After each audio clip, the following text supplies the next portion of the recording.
Bonjour à toutes et à tous, j'espère que vous allez tous bien. Merci Seigneur pour cette occasion que nous avons à venir et étudier la parole de Dieu ensemble. Aujourd'hui, nous allons regarder cette dernière étude concernant les religions du monde et cela va regarder le thème de l'athéisme.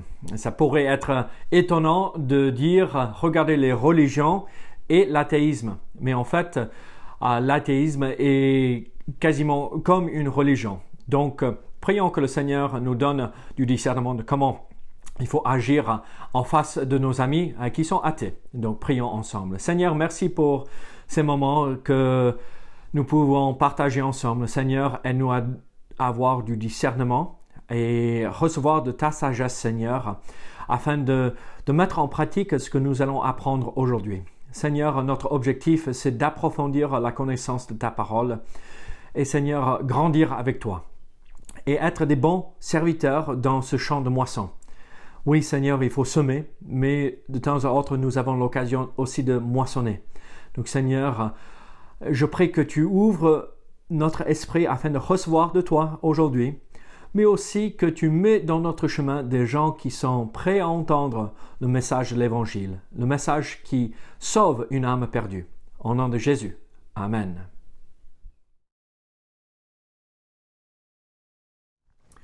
Aujourd'hui, nous terminons cette série d'études bibliques concernant les religions du monde et avoir une réponse biblique.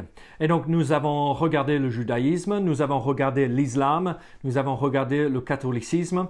Et aujourd'hui, nous allons regarder ensemble l'idée de l'athéisme ou la religion de l'athéisme. Et donc, pour certains, ça pourrait être même choqué d'entendre ce terme athéisme et religion ensemble dans la même phrase, parce qu'ils nient l'idée de Dieu. Mais en fait, la réalité est ceci, que l'athéisme est et fonctionne comme une religion. Et donc, nous voulons essayer de comprendre quelle réponse nous devrions avoir en tant que chrétiens quand nous avons affaire à nos amis athées. Et donc, oui, c'est nos amis aussi, comme ceux qui se retrouvent dans le judaïsme ou dans l'islam ou dans le catholicisme. C'est des amis, c'est des voisins, ils sont même dans notre famille. Donc, à nous ne pas brûler et couper les ponts derrière nous, mais établir des bonnes et saines relations avec tous ceux qui nous entourent afin de pouvoir partager le message de l'Évangile. Et après, c'est à eux d'accepter ou rejeter ce message qui sauve, ce message de la bonne nouvelle de Jésus-Christ. Mais vous savez, la plupart du temps, ou parfois, ça c'est paradoxe, n'est-ce pas? La plupart du temps, parfois, mais parfois, nous avons l'impression que quand nous rencontrons quelqu'un qui ne croit pas en Christ comme le Messie ou comme le Sauveur, cette même personne ne croit pas dans l'existence de Dieu, ou elle ne croit pas en Dieu non plus. Et on ne sait pas comment faire, on ne sait pas comment s'y prendre, et on n'a pas vraiment un discours ou un vocabulaire développé de pouvoir entretenir des conversations et des échanges avec ces personnes. Parce qu'on ne sait pas où démarrer la conversation. Et notre objectif aujourd'hui, c'est d'essayer de comprendre l'athéisme un tout petit peu aujourd'hui, ou un peu gratter la surface, et après approfondir un tout petit peu de comment on peut répondre en tant que chrétien, né de nouveau, et répondre à ces questions qu'eux, ils pourraient nous demander. Et donc, dans la Bible, la plupart du temps, nous rencontrons des gens qui croient ou qui sont théistes ou qui croient dans un Dieu. C'est plutôt le théisme qui est présenté dans la Bible. Et donc, oui, tous ces personnages que nous rencontrons dans la Bible ne croient pas dans le seul vrai Dieu. Il y a beaucoup de polythéistes, surtout dans l'Ancien Testament, et même dans le Nouveau Testament. Vous vous rappelez du message que l'apôtre Paul avait apporté à Athènes concernant tous ces dieux qu'ils voyaient, et là, il allait présenter ce Dieu qu'ils adoraient, ce Dieu inconnu. Et donc, c'est un peu ça ce que nous allons faire ou essayer de faire. Donc, oui, c'est important de comprendre que la plupart du temps, dans la parole de Dieu, nous ne rencontrons pas des gens qui sont athées, mais qui sont plutôt théistes, qui croient dans un Dieu ou des dieux polythéistes.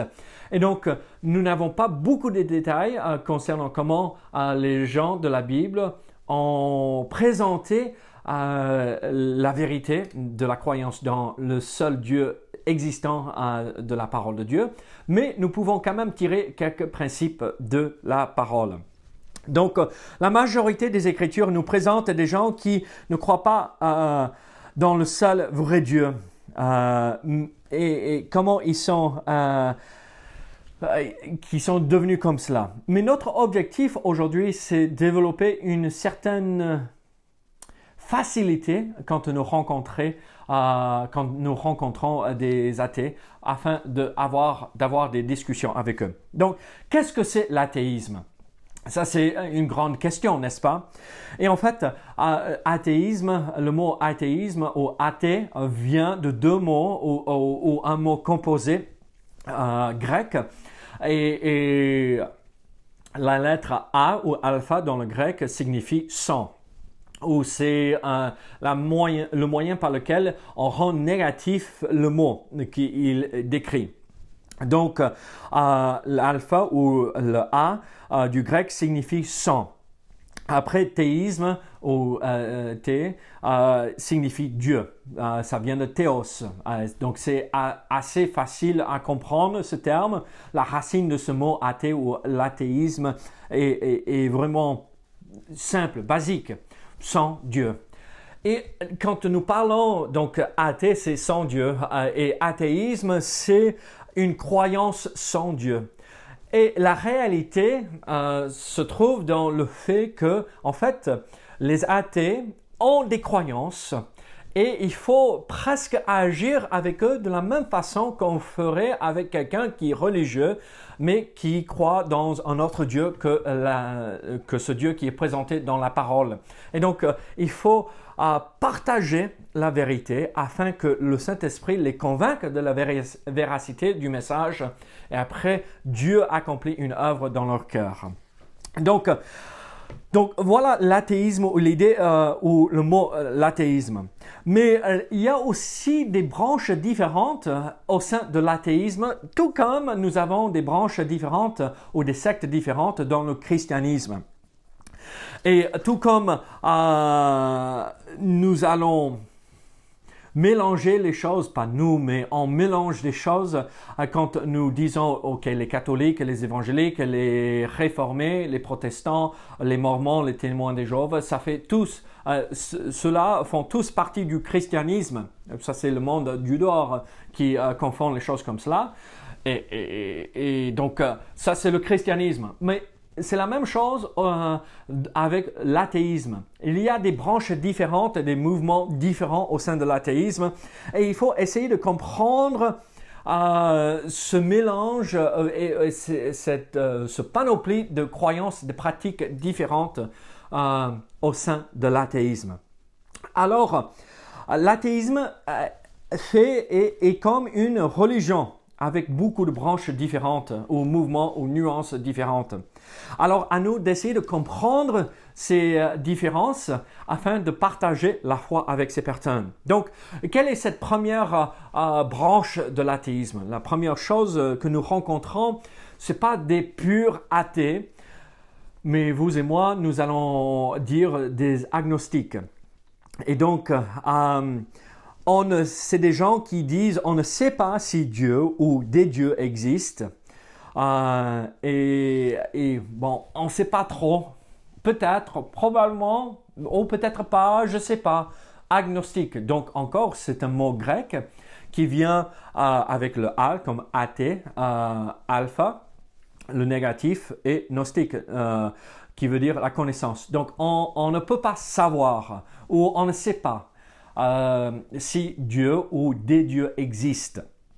Et dans ce groupe d'agnostiques, il y a certains qui sont plus ou moins ouverts ou plus ou moins fermés à l'idée de Dieu ou des dieux. Et donc, Honnêtement, si je suis franc, la grande majorité de gens qui disent je suis athée ne sont pas vraiment athées, mais sont plutôt agnostiques. Je sais pas. Oui ou non, je pense pas trop à cela, j'ai pas le temps. La grande majorité de gens qui se disent athées sont vraiment agnostiques. Et, et- mais ils ne connaissent pas cette autre possibilité de dire je suis agnostique ou c'est la réponse rapide pour qu'on les laisse tranquilles. Vous savez, quand on toque à la porte et on ouvre la porte, c'est les témoins de Jéhovah. Non, non, je suis athée, laisse-moi tranquille. Donc, d'une certaine façon, on les comprend. Et donc, il y a les agnostiques. Et donc, là, ils ne sont pas sûrs. Et nous pouvons peut-être apporter une petite semence qui va pousser et naître dans leur cœur, qui leur fait comprendre que oui, Dieu existe et il est intéressé à ce qui se passe dans leur vie. Et Dieu les aime et il veut les rencontrer. Donc oui, il y a les agnostiques. Donc cette première branche dans l'athéisme, entre guillemets, première branche dans l'athéisme. Après, il y a les athées gnostiques. Bon, restons avec les termes grecs, n'est-ce pas? Donc les athées gnostiques. Donc gnostique veut dire connaissance. Donc ils sont sûrs d'avoir la connaissance et cette conviction sûre et certaine qu'un Dieu ou des dieux n'existent pas. Donc, ces athées gnostiques, ils savent qu'il n'y a aucun Dieu. Il n'y a aucun. Non, l'évolution, tout ce que vous voulez. Et c'est comme ça que nous sommes arrivés ici. Et l'univers a été créé par le Big Bang. Et on est sûr et certain et convaincu de cette position. Et donc, ils savent que Dieu ou des dieux n'existent pas. Il n'y a pas de possibilité dans leur pensée qu'un Dieu ou des dieux existent. Et donc, la plupart, dans ces deux camps, les gnostiques et les athées gnostiques, ne sont pas militants. C'est juste leur conviction personnelle, leur croyance personnelle. Et ils ne pensent pas plus que cela aux questions religieuses. Peut-être ils ont étudié la philosophie et suite à cette étude de philosophie, ils sont arrivés à une conclusion, non, il n'y a pas de Dieu. Il n'y a pas possibilité qu'un Dieu existe avec tout ce mal qui se retrouve dans ce monde. Où est ce Dieu si il existe? Regarde ce qui se passe autour. Et donc, d'une certaine façon, on peut comprendre ceux qui disent, mais où est Dieu dans ce monde? Et malheureusement, la réponse que nous apportons, c'est que l'homme l'a rejeté et Dieu, en étant un gentleman, respecte la volonté de l'homme. Il ne va pas s'imposer, il attend pour que l'homme l'invite et s'implique dans la question. Donc, il y a ces deux camps, les gnostiques les agnostiques et les athées gnostiques. Je ne sais pas. Et ceux qui sont convaincus, oui, c'est sûr et certain, il n'y en a pas. Mais après, il y a une autre branche qui se divise avec plusieurs nuances dans ce mouvement de l'athéisme. C'est, si on pourrait l'exprimer de cette façon, c'est athée ou l'athéisme dogmatique. Et là, nous arrivons à ceux qui pratiquent leur athéisme. Ça fait un peu bizarre de l'exprimer comme cela, non? Mais c'est à ceux qui pratiquent leur athéisme. Donc, la première nuance au sein de ce mouvement, l'athéisme dogmatique, c'est l'antithéiste. L'antithéiste. Et qu'est-ce que lui y croit? En fait, les antithéistes détestent la religion. Et encore, la religion a fait plus de mal qu'autre chose. Mais une vraie relation basée sur la Bible et fondée sur la foi apporte que du bien. Mais la religion, la plupart du temps, tue. Et la vie avec Christ et la relation avec Christ apportent la vie. Donc, les antithéistes détestent, ils ont horreur de la religion. Les associations religieuses, les mouvements, les nuances, tout ce qui est lié avec la religion. Et même ils détestent les religions athées. Exemple de cela, le bouddhisme. Oui, je comprends que certains bouddhistes croient en Dieu, mais ce n'est pas obligatoire dans le bouddhisme. Et donc, pour les athées ou les antithéistes, ils vont même avoir de la haine pour les bouddhistes qui ne croient pas en Dieu, mais parce que c'est un mouvement religieux. Et donc, ils ne veulent rien savoir par rapport à cela. Ça leur donne un goût amer dans la bouche. Et mon expérience, assez limitée, je reconnais, mais mon expérience, quand nous avons affaire à ce genre de personnes, très souvent, c'est quelqu'un qui a eu un parcours dans des religions, mais qui a énormément souffert à la main des religions. Et donc, ils ont tout rejeté et ils sont contre.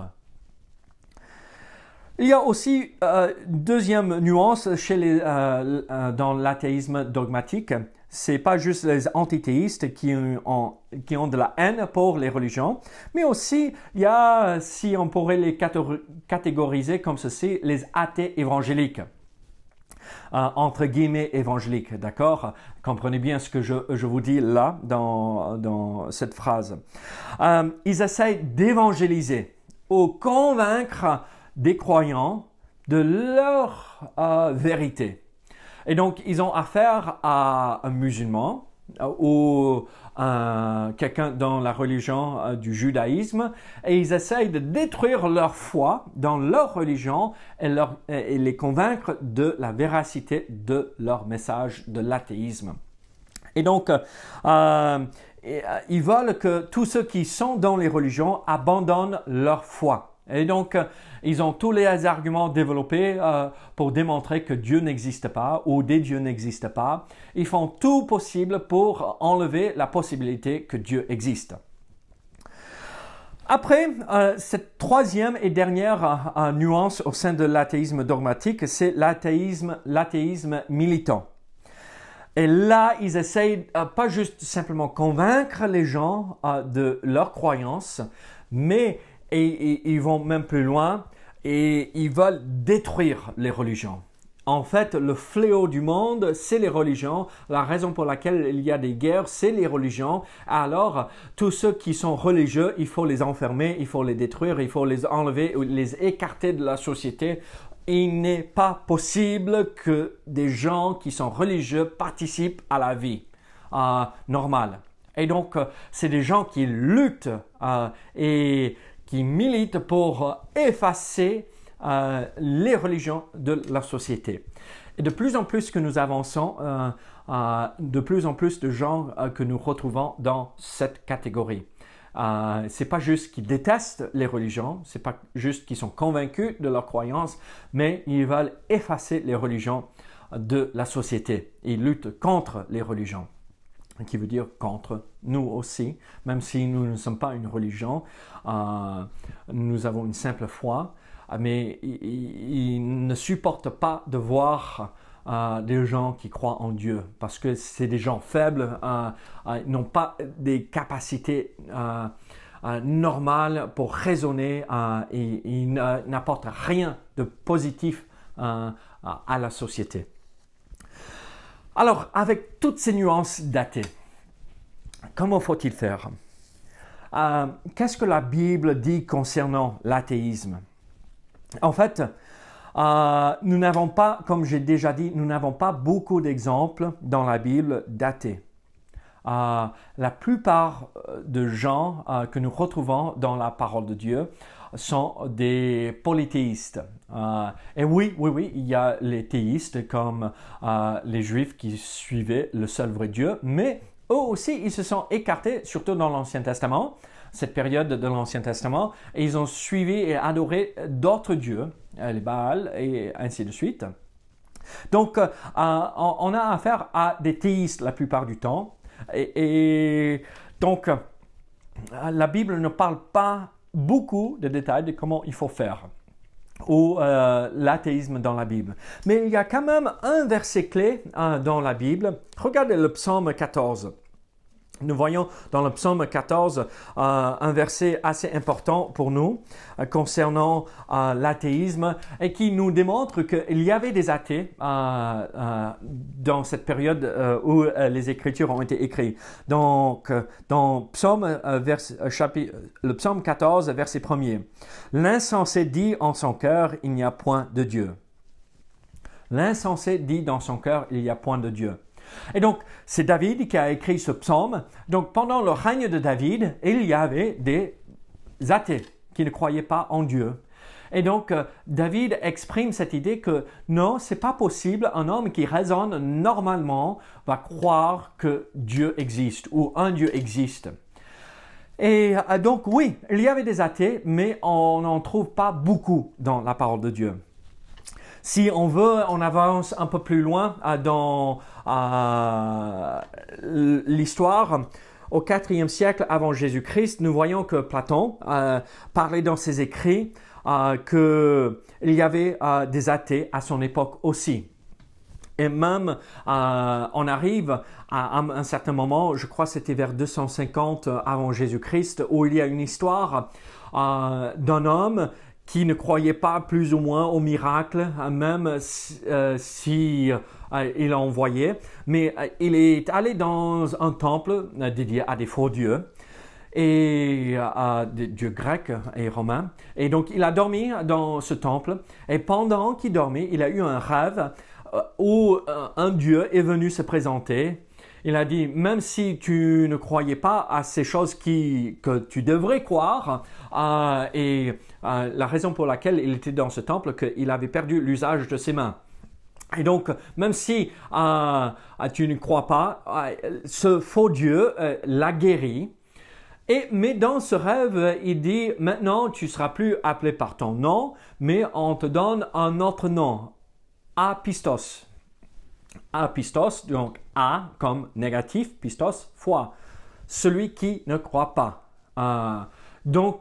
Oui, il y avait des athées dans la période de l'Ancien Testament, même s'il n'y en avait pas beaucoup, mais de plus en plus, quand on avance dans le temps, nous voyons de plus en plus d'athées.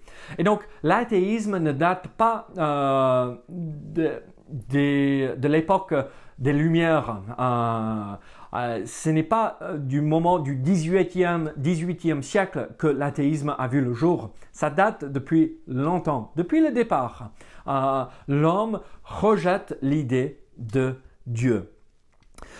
Nous voyons dans le Nouveau Testament, donc ça c'est le psaume 14, mais dans le Nouveau Testament, nous voyons dans Colossiens chapitre 2, verset 8,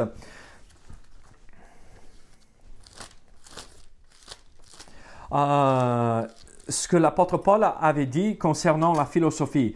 Colossiens chapitre 2, verset 8. « Prenez garde que personne ne fasse de vous sa proie par la philosophie et par une vaine tromperie, s'appuyant sur la tradition des hommes, sur les rudiments du monde et non sur Christ. » Et vous et moi, nous comprenons que, en fait, la philosophie est le fondement sur lequel nous construisons des arguments de l'athéisme. Et donc, oui, même pendant la période du Nouveau Testament, il y avait des athées. Alors, malgré le fait qu'il n'y a pas beaucoup d'athées présentés dans la Bible, est-ce qu'il y a des vérités que nous pouvons tirer de la parole de Dieu et comprendre comment nous pouvons partager notre foi à nos amis athées ou agnostiques? Et oui, pour nous, la grande question, comment partager la parole de Dieu avec un athée? Il y a des vérités très importantes à saisir pour pouvoir partager l'espérance que nous avons en Jésus-Christ. Et en fait, regardez 1 Pierre chapitre 3. 1 Pierre chapitre 3 et verset 15. « Mais sanctifiez dans vos cœurs le Seigneur Dieu, étant toujours prêt à vous défendre. » Défendre, pas dans le sens de prendre une épée et physiquement défendre, mais soutenir et défendre la raison pour laquelle nous croyons ceci. Défendre avec douceur et respect, devant quiconque vous demande raison de l'espérance qui est en vous. Alors, le premier principe, quand nous allons partager la foi avec un ami athée ou n'importe quelle autre personne qui est même théiste, qui croit dans un Dieu, mais pas le Dieu de la Bible, la première chose, c'est d'aller avec respect et douceur. Respect et douceur. Je suis convaincu de ce que je crois et personne ne pourrait changer mon avis. Je sais ce que je crois. Mais en même temps, quand j'ai une autre personne en face de moi, c'est une personne qui a été créée à l'image de Dieu. C'est une personne avec une âme éternelle. Et quand j'ai une personne en face de moi, il faut que j'ai du respect. Même s'il rejette ce que je vais partager, même s'il nie ce que moi j'accepte comme vérité, il faut que je respecte cette personne et que je pars pas à l'attaque, mais avec amour. L'apôtre Paul a dit dans Éphésiens, n'est-ce pas, l'épître aux Éphésiens, la vérité en amour. Toujours la vérité en amour. Alors, avec respect et avec douceur, en respectant la personne. Mais aussi, une recommandation très pratique, c'est d'essayer de comprendre quel genre d'athée nous avons devant nous. Si c'est un simple agnostique, simple entre guillemets, je ne sais pas, ça serait beaucoup plus facile à discuter avec cette personne qu'avec un athée militant qui déteste les religions et la foi et qui veut détruire toute religion et toute confession de foi de la société. Donc, à nous de discerner quel genre de personnes nous avons devant nous et demander que le Seigneur nous donne du discernement et prier que le Seigneur nous donne l'occasion de partager la foi avec cette personne. Et regardez, donc, respecter la personne, aller avec douceur, discerner les questions que la personne pourrait se poser concernant l'existence de Dieu, discerner quel genre d'athée nous avons à faire devant nous. Mais prier, prier, prier, prier, prier, prier. Nous avons discuté de la prière là dimanche dernier avec le message de dimanche. Le fondement de la foi des premiers chrétiens, un des fondements, c'était la prière. Ils croyaient dans la prière, ils croyaient que Dieu allait répondre à leur prière et c'est la même chose pour nous. Il faut prier quand nous partons pour partager la parole de Dieu avec quelqu'un qui ne croit pas. Il faut prier et chercher la face de Dieu. La prière est puissante. Elle peut agir puissamment dans la vie de ceux qui nous entourent. Une autre recommandation, c'est connaître bien la parole de Dieu. La plupart des athées, des vrais athées, pas juste des agnostiques, mais des vrais athées, croient que les chrétiens ne connaissent pas la parole. Et malheureusement, pour la plupart du temps, ils ont raison. La grande majorité des gens au sein des églises, et toute église mélangée, et entre guillemets église, d'accord, ils ne connaissent rien de la parole. Mais ça ne devrait pas nous caractériser. Nous devrions être connus comme des gens du livre qui connaissent la parole de Dieu, qui prennent le temps à étudier, à chercher et creuser dans la parole de Dieu. C'est un trésor que Dieu nous a donné. Donc à nous de se baigner dans ce livre de vérité. Donc il faut connaître la parole de Dieu. Mais aussi, regardez ce que la Bible dit dans 1 Corinthiens chapitre 1. 1 Corinthiens chapitre 1, verset 26. 1 Corinthiens chapitre 1, verset 26 à verset 29. « Considérez, frères, que parmi vous qui avez été appelés, il n'y a ni beaucoup de sages dans la chair, ni beaucoup de puissants, ni beaucoup de nobles. Mais Dieu a choisi les choses folles du monde pour confondre les sages. Dieu a choisi les choses faibles du monde pour confondre les forts. Et Dieu a choisi les choses viles du monde et celles qu'on méprise, celles qui ne sont point pour réduire au néant, celles qui sont afin que nulle chair ne se glorifie devant Dieu. » Il faut comprendre la vérité de ce verset. En fait, le monde regarde à nous et disent « mais ils sont ridicules, ils sont bêtes, ils croient en Dieu. » Vous imaginez, ces gens-là croient toujours en Dieu, mais la science a démontré que Dieu n'existe pas. Et donc, faut comprendre leur point de vue. Pour eux, quand ils nous parlent, quand ils nous regardent, nous sommes ridicules à leurs yeux. Mais nous avons quelque chose de très puissant, le Saint-Esprit. Dieu a choisi les choses faibles, folles, les choses méprisées pour confondre les sages et les forts.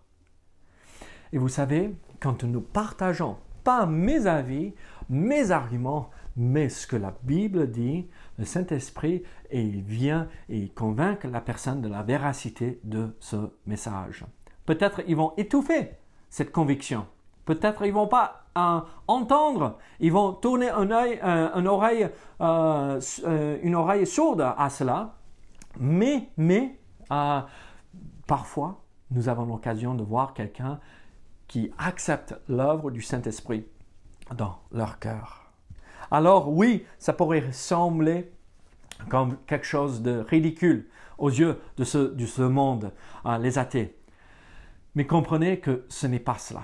Dieu a choisi ce moyen de convaincre le monde de la vérité de Jésus-Christ.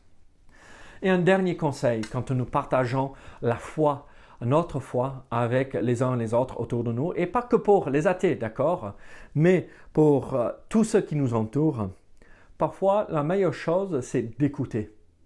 Écouter la personne en face de nous plutôt que de parler. Soyons respectueux. Malheureusement, la plupart des chrétiens ne sont pas connus pour être respectueux. Soyons ceux qui ont ce beau témoignage, que nous respectons tous ceux qui nous entourent. Ils sont tous des êtres créés par Dieu, même s'ils ne le reconnaissent pas, même s'ils ne reconnaissent pas Dieu, mais c'est des enfants de Dieu, dans un sens où Dieu les a créés. Donc respectons et partageons la foi simplement. Connaissons la parole de Dieu. Prions avant de partir en discussion avec les gens qui ne connaissent pas Dieu. Et prenons le temps à développer ces relations avec ces gens. Alors, mes amis, les religions du monde, oui, la Bible a sa réponse. Pour le judaïsme, pour l'islam, pour le catholicisme, pour l'athéisme, la Bible a sa réponse. Et c'est toujours cette réponse, la foi simple dans l'œuvre parfaite que Jésus-Christ a accomplie à la croix et sa résurrection où il a payé la dette du péché du monde entier et l'offre du salut et devant tous ceux qui veulent venir et accepter le message de l'Évangile. Donc soyons sûrs que nous partageons cette espérance que nous avons en nous avec tous ceux qui veulent nous entendre. Prions ensemble. Seigneur, merci pour ta parole. Seigneur, merci pour ces moments que nous pouvons partager. Gloire à toi, Seigneur, au nom de Jésus. Amen. Que Dieu vous bénisse et vous garde et à très bientôt. Au revoir.